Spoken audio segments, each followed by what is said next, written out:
പശ്ചിമേഷ്യയിൽ നിന്ന് വരുന്ന യുദ്ധവാർത്തകൾ അത്ര സുഖകരമല്ല. നാവിക പാതകളെ ആകെ ആശങ്കയിലാഴ്ത്തി ചെങ്കടൽ ഹോർമുസ് കടലിടുക്കും യുദ്ധസമാനമായിട്ടുള്ള അന്തരീക്ഷമാണ്. ആ യുദ്ധം കനക്കുകയാണ്. തന്ത്രപ്രധാനമായിട്ടുള്ള സമുദ്ര മേഖലകളിൽ വാണിജ്യ കപ്പലുകൾക്ക് നേരെ തുടർച്ചയായിട്ടുണ്ടാകുന്ന ആക്രമണങ്ങളും സായുധ സംഘർഷങ്ങളും ആഗോള സാമ്പത്തിക നാവിക സുരക്ഷയ്ക്ക് കടുത്ത വെല്ലുവിളി ഉയർത്തുകയാണ്. സമാധാന ശ്രമങ്ങൾ ഒരു വശത്ത് സജീവമായിട്ട് നടക്കുമ്പോഴും പശ്ചിമേഷ്യയിലെ യുദ്ധഭീതി ഒഴിഞ്ഞു മാറുന്നില്ല എന്നതാണ് ഏറ്റവും പുതിയ സംഭവ വികാസങ്ങൾ സൂചിപ്പിക്കുന്നത്. ചെങ്കടലിൽ യമൻ തീരത്തിന് സമീപം ഇന്ത്യൻ പതാകയുള്ള MSV ഫൈസ് നൂറെ ഒലിയ എന്ന ചരക്ക് കപ്പലുകൾ ആക്രമിക്കപ്പെടുകയും പൂർണ്ണമായിട്ടും മുങ്ങുകയും ചെയ്ത സംഭവം അന്താരാഷ്ട്ര തലത്തിൽ വലിയ നടുക്കമാണ് ഉണ്ടാക്കിയിരിക്കുന്നത്. സ്ഫോടക വസ്തുക്കൾ നിറച്ച ബോട്ട് ഉപയോഗിച്ചുണ്ടായ ഈ ഒരു ആക്രമണത്തിൽ നിന്ന് 13 ഇന്ത്യൻ നാവികരടക്കം 14 പേരെയാണ് അത്ഭുതകരമായി രക്ഷപ്പെടുത്തിയത്. കപ്പൽ ഗതാഗതം തടസ്സപ്പെടുത്താൻ ലക്ഷ്യമിട്ടുള്ള ഇത്തരം അട്ടിമറി നീക്കങ്ങൾ ആഗോള വ്യാപാര ശൃംഖലയെ കടുത്ത പ്രതിസന്ധിയിലേക്കാണ് തള്ളിവിടുന്നത്. അതേസമയം തന്നെ ലോകത്തെ ഏറ്റവും പ്രധാനപ്പെട്ട ഈ എണ്ണക്കടത്ത് പാതയായിട്ടുള്ള ഹോർമുസ് കടലിടുക്ക് സുരക്ഷിതമായിട്ട് തുറക്കുന്നതിനുള്ള നിർണായക നയതന്ത്ര നീക്കങ്ങളും ഇതിനോടകം തന്നെ ആരംഭിച്ചിട്ടുണ്ട്. ഈ പ്രതിസന്ധി പരിഹരിക്കാൻ US പ്രസിഡന്റ് ഡൊണാൾഡ് ട്രംപും ഖത്തർ അമീറും തമ്മിൽ അടിയന്തര ചർച്ചകൾ നടത്തി എന്നുള്ള വാർത്തകൾ കൂടി വരികയാണ്.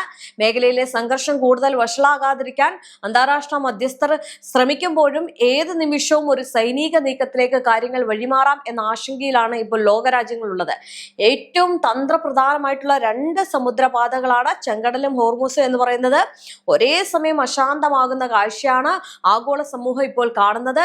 യമൻ തീരത്ത് ഞാൻ നേരത്തെ പറഞ്ഞതുപോലെ തന്നെ ഇന്ത്യൻ ചരക്ക് കപ്പലായിട്ടുള്ള MSV ഫൈസ് നൂറെ ഒലിയയ്ക്ക് നേരെ ഉണ്ടായ ഒരു മാരക ആക്രമണം കേവലം ഒരു ഒറ്റപ്പെട്ട സംഭവമല്ല, മറിച്ച് മേഖലയിലെ സമുദ്ര സുരക്ഷ എത്രത്തോളം അപകടത്തിലാണ് എന്ന് വ്യക്തമാക്കുന്ന തെളിവ് കൂടിയാണ്. മാത്രമല്ല, ഈ സ്ഫോടക വസ്തുക്കൾ നിറച്ച ബോട്ട് ഉപയോഗിച്ച് ഈ ഒരു ആക്രമണം അന്താരാഷ്ട്ര കപ്പൽ ഗതാഗതത്തെ തന്നെ ആശങ്കയിലാക്കുന്ന രീതിയിലാണ് നടത്തിയിരിക്കുന്നത്. അത് വലിയൊരു വെല്ലുവിളിയായിട്ട് മാറുകയാണ്. ഇതിനെ അപലപിച്ച് ഇന്ത്യ രംഗത്തെത്തിയിട്ടുണ്ട്. കടുത്ത ഭാഷയിൽ തന്നെയാണ് പറഞ്ഞിരിക്കുന്നത്. ഇത്തരം കാര്യങ്ങൾ നടക്കുന്നത് ഈ വിപണിയെ വല്ലാതെ ബാധിക്കും. മാത്രമല്ല, കപ്പലിന് നേരെ ഇങ്ങനെയുള്ള ആക്രമണങ്ങൾ നടത്തരുത് എന്ന് തന്നെയാണ് പറയുന്നത്. ഇനി യമനിലെ ഹൊദൈദ തുറമുഖത്തിന് സമീപം വെച്ച് നടന്ന ഈ ഒരു ആക്രമണത്തിൽ കപ്പൽ പൂർണ്ണമായിട്ടും കടലിൽ മുങ്ങുന്നതാണ് ഈ ഒരു കാര്യം അല്ലെങ്കിൽ ഈ ഒരു തീവ്രത വർദ്ധിപ്പിക്കുന്നത്.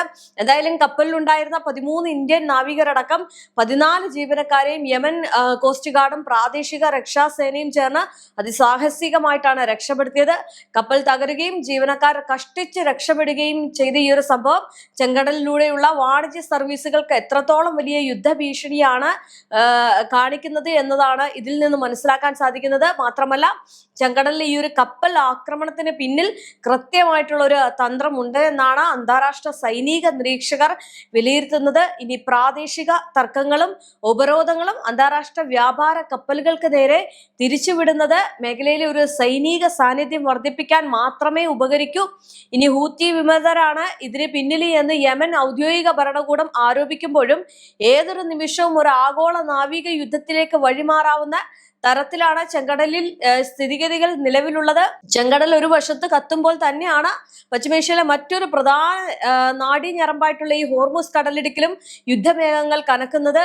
ലോകത്തിലെ ആകെ ക്രൂഡ് ഓയിൽ വിതരണത്തിന്റെ 1/5 കടന്നു പോകുന്ന ഈ ഹോർമുസ് കടലിടുക്ക് അടച്ചിടുമെന്ന ഭീതിയും അവിടെ ഉണ്ടാകുന്ന തർക്കങ്ങളും ആഗോള സാമ്പത്തിക വ്യവസ്ഥയെ വീണ്ടും ഉലയ്ക്കുകയാണ്. അതുകൊണ്ട് തന്നെയാണ് ചെങ്കടലിലെ ആക്രമണത്തിനൊപ്പം തന്നെ ഹോർമുസ് പ്രതിസന്ധിയും പരിഹരിക്കാൻ ലോകരാജ്യങ്ങൾ അടിയന്തരമായിട്ട് ഇടപെടുന്നത്.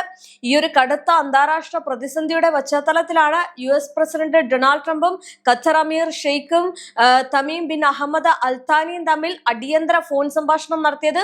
ഹോർമുസ് കടലിടുക്ക് സുരക്ഷിതമായിട്ട് തുറക്കുന്നതിനുള്ള ഒരു താൽക്കാലിക സമാധാന കരാർ രൂപപ്പെടുത്തുകയാണ് ഈ ഒരു ചർച്ചകളിലൂടെ ഇവർ ചെയ്യുന്ന പ്രധാന കാര്യം എന്ന് പറയുന്നത്. നയതന്ത്ര തലത്തിലുള്ള നീക്കങ്ങൾ വിജയിച്ചു കഴിഞ്ഞാൽ മാത്രമേ മേഖലയെ ഒരു വലിയ യുദ്ധത്തിൽ നിന്ന് പിന്തിരിപ്പിക്കാൻ സാധിക്കൂ എന്ന് ഇരു നേതാക്കളും സമ്മതിക്കുന്നുണ്ട്. നിലവിൽ ലഭിക്കുന്ന വിവരങ്ങൾ അനുസരിച്ച് US-നും ഇറാനും ഇടയിൽ ഒരു താൽക്കാലിക ഒത്തുതീർപ്പ് കരാറിനുള്ള സാധ്യതകൾ തെളിഞ്ഞിട്ടുണ്ട് എന്നാണ് ഇത് US പറയുകയും ചെയ്യുന്നുണ്ട്. ഖത്തർ, ഒമാൻ, പാകിസ്ഥാൻ എന്നീ രാജ്യങ്ങളുടെ സംയുക്ത മധ്യസ്ഥതയിലാണ് ഈ ഒരു അതീവ രഹസ്യങ്ങൾ ചർച്ചകൾ ചെയ്ത് അത് പുരോഗമിക്കുന്നത്. പക്ഷെ എങ്കിൽ പോലും ഈ ഒരു പുരോഗമനോ അല്ലെങ്കിൽ ചർച്ചയെ പറ്റി ഒന്നും തന്നെ ഇറാൻ ഔദ്യോഗികമായിട്ട് പറയുന്നില്ല. ഇറാൻ ചർച്ചകളിൽ നിന്ന് പിന്മാറുന്ന കാഴ്ചയാണ് കാണാൻ സാധിക്കുന്നത്. എന്തായാലും US-ഉമായിട്ട് നേരിട്ടൊരു ചർച്ചയ്ക്ക് തയ്യാറാകാത്തതിനാൽ ഒമാൻ വഴിയാണ് ഒരുപക്ഷെ കരാറിന്റെ കരട് രേഖകൾ കൈമാറുക എന്നുകൂടി സൂചിപ്പിക്കുന്നുണ്ട്. എന്തായാലും കരാർ പ്രാബല്യത്തിൽ വന്നാൽ ഹോർമുസ് കടലിടുക്കിലൂടെയുള്ള കപ്പൽ ഗതാഗതത്തിന് താൽക്കാലിക സുരക്ഷ ഉറപ്പാക്കാൻ കഴിയും. എന്നാൽ ഈ ഒരു നയതന്ത്ര ചർച്ചകൾ ഒരു വശത്ത് നടക്കുമ്പോഴും കടുത്ത സൈനിക ഭീഷണികൾ ഉയർന്നു വരുന്നത് യുദ്ധഭീഷണി ഇരട്ടിയാക്കുന്നുണ്ട്. ഈ ഹോർമുസ് കടലിടുക്ക് ഉടൻ തുറക്കാൻ തയ്യാറല്ല എങ്കിൽ കടുത്ത സൈനിക ആക്രമണം നേരിടേണ്ടി വരുമെന്നാണ് US പ്രസിഡന്റ് ഡൊണാൾഡ് ട്രംപ് പരസ്യമായിട്ടും ഒരു മുന്നറിയിപ്പ് നൽകിയിട്ടുള്ളത്. ചർച്ചകൾക്കൊപ്പം തന്നെ സൈനിക നീക്കത്തിനുള്ള തയ്യാറെടുപ്പുകളും US സഖ്യകക്ഷികൾ നടത്തുന്നത് മേഖലയിലെ സംഘർഷത്തിന്റെ തീവ്രത കുറയ്ക്കുന്നില്ല. പശ്ചിമേഷ്യയിലെ ഈ ഒരു ഇരട്ട പ്രതിസന്ധി ആഗോള എണ്ണ വിപണിയും സാമ്പത്തിക രംഗത്തെയും നിമിഷ നേരം കൊണ്ടാണ് മാറ്റിമറിക്കുന്നത്. ഹോർമുസ് കടലിടുക്ക് തുറക്കാനുള്ള കരാർ ഉടൻ ഉണ്ടായേക്കുമെന്ന വാർത്തകൾ പുറത്തു വന്നതോടെ രാജ്യാന്തര വിപണിയിൽ എണ്ണവിലയിൽ വൻ ഇടിവ് രേഖപ്പെടുത്തിയിട്ടുണ്ട്. എങ്കിലും കപ്പലുകൾക്ക് നേരെയുള്ള ആക്രമണങ്ങൾ തുടർന്നാൽ ഇൻഷുറൻസ് നിരക്കുകൾ വർദ്ധിക്കുകയും അത് ആഗോളതലത്തിൽ വിലക്കയറ്റത്തിന് കാരണമാവുകയും ചെയ്യുമെന്ന ആശങ്ക വ്യാപാരികൾ പങ്കുവയ്ക്കുന്നു. ഇനി സമുദ്രപാതകളിലെ ഈ ഒരു സംഘർഷാവസ്ഥ ഇന്ത്യ ഉൾപ്പെടെയുള്ള ഏഷ്യൻ രാജ്യങ്ങൾക്ക് വലിയ വെല്ലുവിളിയാണ് ഉയർത്തുന്നത്. സ്വന്തം നാവികരുടെ സുരക്ഷയും വ്യാപാര താല്പര്യങ്ങളും സംരക്ഷിക്കാൻ ഇന്ത്യ അതീവ ജാഗ്രതയിലാണ്. ഇന്ത്യൻ നാവികസേന ചെങ്കടലിലും അറബിക്കടലിലും തങ്ങളുടെ നിരീക്ഷണം ശക്തമാക്കിയിട്ടുണ്ട്.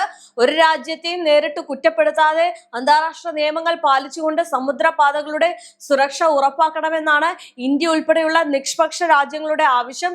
ചുരുക്കത്തിൽ ചെങ്കടലിലെ ഇന്ത്യൻ കപ്പലിന്റെ തകർച്ചയും ഹോർമുസ് കടലിടുക്കിലെ നയതന്ത്ര ചതുരംഗക്കളവും പശ്ചിമേഷ്യ ഒരു നിർണായക പ്രതിസന്ധിയിലാണ് എത്തിച്ചിരിക്കുന്നത്. വരും ദിവസങ്ങളിൽ ഉണ്ടാകുന്ന നയതന്ത്ര തീരുമാനങ്ങൾ ഒന്നുകിൽ മേഖലയിൽ സമാധാനം കൊണ്ടുവരും, അല്ലെങ്കിൽ ഒരു നിയന്ത്രണരഹിതമായിട്ടുള്ള ഒരു വലിയ പ്രാദേശിക യുദ്ധത്തിലേക്ക് വഴി തുറക്കും. തോക്കുകളും മിസൈലുകളും സമാധാന ചർച്ചകളും ഒരേ സമയം സജീവമാകുന്ന സാഹചര്യം ലോകം അതീവ ഉത്കണ്ഠയോടുകൂടിയാണ് നോക്കിക്കാണുന്നത്. ഇപ്പോൾ ഇന്ത്യൻ കപ്പലിന് നേരെ ആക്രമണം ഉണ്ടായി എന്നുകൂടി പുറത്തു വരുമ്പോൾ അത് വലിയ രീതിയിൽ തന്നെ മാറുകയാണ്. ഇന്ത്യ എന്തായാലും അതിൽ പ്രതികരിച്ചിട്ടുണ്ട്. ഇത്തരം രീതിയിലുള്ള ആക്രമണങ്ങൾ പാടില്ല എന്ന് തന്നെയാണ് പറഞ്ഞിട്ടുള്ളത്. മാത്രമല്ല ഈ ഒരു പ്രശ്നത്തെ അപലപിച്ച് രംഗത്തെത്തുകയും ചെയ്തിട്ടുണ്ട്. എന്തായാലും നാവികർ അതിലുണ്ടായിരുന്നവരും രക്ഷപ്പെട്ടു എന്നുള്ള ഒരു വാർത്ത കൂടി ആശ്വാസം നൽകുന്നുണ്ട്. എങ്കിലും ആ കപ്പൽ മുങ്ങിയത് വലിയ രീതിയിൽ ഒരു വെല്ലുവിളിയാകും. കാരണം സാമ്പത്തികമായിട്ട് വലിയ പ്രശ്നത്തിലേക്ക് പോകും. ചരക്ക് കപ്പലുകൾ മുക്കുന്നത് ആഗോള സമ്പദ് വ്യവസ്ഥയെ വലിയ രീതിയിൽ ബാധിക്കും എന്ന് തന്നെയാണ് പറയുന്നത്.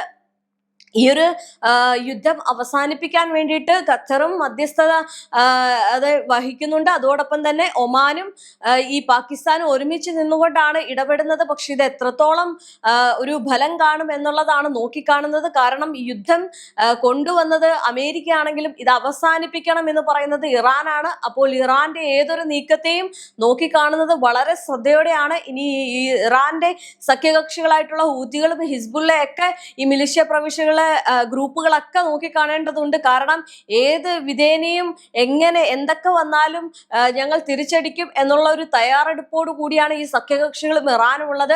അതുകൊണ്ട് തന്നെ ഓരോ മണിക്കൂറും വളരെ നിർണായകമായിട്ട് മാത്രമേ കൊണ്ടുപോകാൻ സാധിക്കൂ. ഇതിനിടയിലാണ് ഈ പറയുന്ന ചർച്ചകൾ നടക്കുന്നത്.